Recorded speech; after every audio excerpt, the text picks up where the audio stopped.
मुंबईतील खड्ड्यांची समस्या होणार दूर, पालिकेचा मास्टिक कुकर प्लान।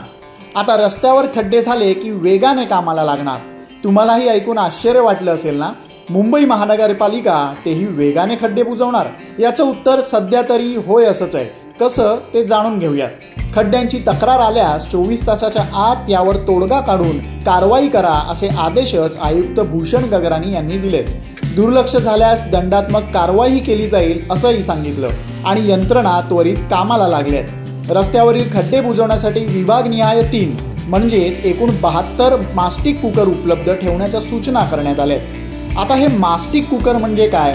तर ही एक मशीन आहे। यात डांबर आणि अन्य मिश्रण एकत्र केलं जातं आणि हे डांबर रस्त्यावरील खड्ड्यात टाकलं जातं। डांबर उच्च डिग्री तापमानात गरम केलं जातं, त्यासाठी मास्टिक कुकरचा वापर केला जातो। आता या कामामुळे तरी मुंबईकरांना खड्डेमुक्त रस्ते मिळणार का? तुम्हाला काय वाटतं? कमेंट बॉक्समध्ये मत मांडा। मुंबईशी निगडीत अपडेट्ससाठी लोकमत मुंबईला फॉलो करा, यूट्यूब चॅनल सबस्क्राईब करा।